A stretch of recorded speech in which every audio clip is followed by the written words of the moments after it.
Your Excellency, there are many things that people see, even some news reports, but they won't understand the backstory in terms of what actually is going on in those states. We know different states are facing challenges about paying salaries, but we also see some protests about, they're talking about pensions, the pension board was dissolved, they can't access their pensions. What's going on? Great. To be honest, I think the channels have been very, very generous to the protesters and hardly balanced. We really hear one side of the story. It's the first time somebody is asking. I think that each time people come out to protest, channel has a duty to hear the other side. But now that you give me the privilege, let me explain.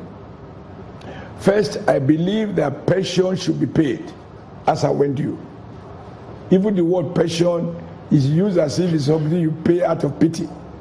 Pension is a right. You know, in the labor economics, pension is a deferred wage. So I recognize the legitimacy of pension. But when I assumed duty on November 12, 2008, I was shocked to find that there were people who were retired by the military government before they handed over in 1998. Their pension benefits were not paid. Then the PDP government that took over dismissed all the permanent secretaries they met.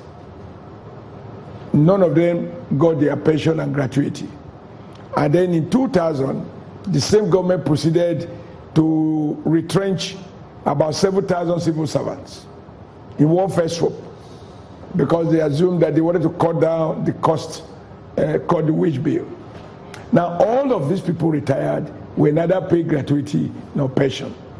And then plus those who retired between that 2000 up to when I assumed duties on November 12, 2008. So you had a period of between 1998 and 2008, you had a period of about 30 years that gratuity had not been paid.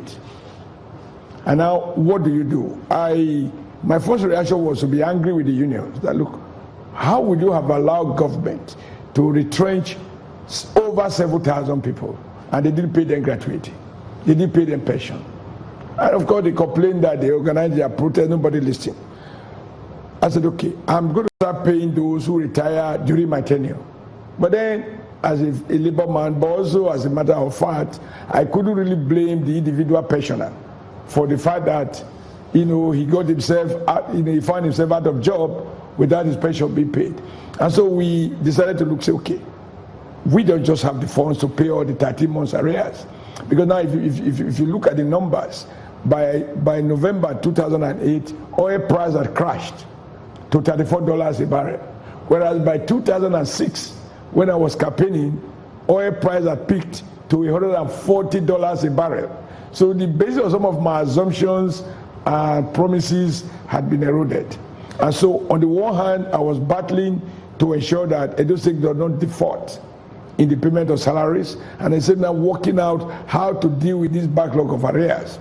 And in the end we said, okay, the thing to do is to move away from the old practices under the previous government where if you have access to the governor, to the permanent secretary, to the head of service, or the SSG, the deputy governor, people around so-called corridors of power, they can pick your name and pay you something.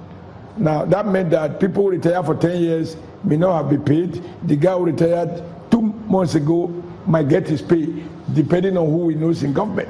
And we decided to pay batch by batch.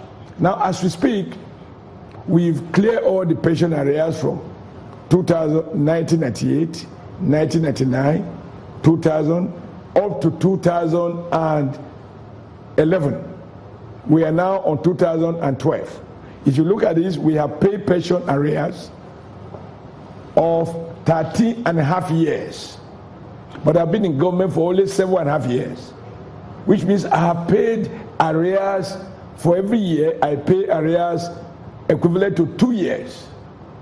So, these are the issues. Now, on the pension board, when I decided, look, I need to look for money to pay bulk pension rather than appropriating 100 million, 200 million every year every month. to put more people on pension. Once I said that, I was shocked that the guys in the pension board decided to go and manipulate the system, generated 2 pension vouchers for 1 person. Now you have so many people waiting to collect their pension, and now you want to pay. You know, we had about 2.5 billion. We had a mark to just pay a huge number of pensions, and they compromised everybody in the system. And I decided the way to go was to completely disband the board and set up a pension bureau. Now we are working on that now, but I appreciate that those who have retired since then, part of their complaint is that the board is not there to start processing. But it's unhelpful to rush to allow this manual documentary which allow 1 person to have 3 original pension vouchers.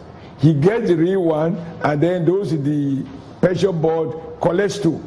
Now that is the fraud we are trying to deal with, and that was why I retired the head of service.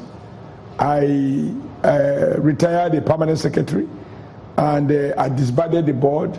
I dismissed 3 directors in the ICT who lent support to the fraud, and I made this known to the people. Now when they are saying, okay, whatever Buri constitute, I agree. Even today I'm going to have a meeting with the head of service to say, okay, between you and the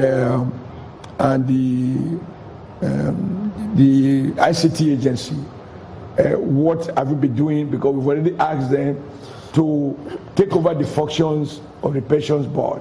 Let's have a 1 bus stop. Was your pension?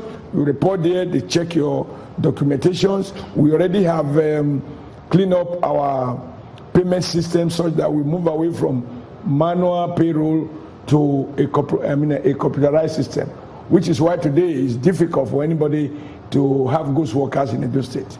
You never hear anybody in the talking of ghost workers. So we've eliminated that, and like I said, we paid 30.5 years of pension in 7.5 years. And I am determined to pay more. Now, those who are protesting felt that, okay, I have pension. They have not even been able to document my document and all that. I appreciate the legitimacy of that. But they must not forget that if the PDP was up to date in pension benefit by 2008, and my lot was to pay those who retired between 2008 and now, I would have paid everybody. And everything, you know, because some people will say that all of this brings us to politics. We cannot pretend that, you know, the elections are not coming up. We cannot. But only recently, I think it was May Day, you announced an increase for workers, the minimum wage in Edo State. And then only recently, too, at a forum, you said it was criminal for any governor not to be able to pay workers their salaries. Do you think that some of your colleagues are pretending in terms of the difficulties that they are facing? No, they are not pretending. I think the problems are real. But the truth of the matter is, you know, the payment of wages is not a function of prosperity or viability of an enterprise or government. It's not. It's a contract. And there's nothing in the contract that says, however, if oil price drop, I might not pay you. No. The laborer is entitled to his wages. The only precondition is that the guy must work. Once he has worked, you have obligation to pay. I mean, every worker in Nigeria can tell you volumes of stories why he cannot report to work. Challenge of public transportation, hold-ups, bad roads, flooding problem, etc. However, those are his headache. It is his business to make himself available at work. Once he has done that, it is the business of the employer to look for the money to pay. That's my position. But it wasn't just my opinion. It's not an attempt to describe the act. In the relevant sections of the Labor Act, the law provides that you might pay people on hourly basis. You might pay them on weekly basis. You might pay them fortnightly. So however, you cannot legally delay payment in excess of 30 days intervals. If you do, you have breached the law. And when you breach a law, then it's a crime. So that is the point I was making. This is not to deny that the problem exists, but I am not able to justify that for any reason a worker is not able to get his pay. Number two, we increase the minimum wage in Edo State because the truth of the matter is too much time has been spent trying to divert attention from the real issues of the economy. People think that it is the level of wages in the system. I said, no, wages is not a burden.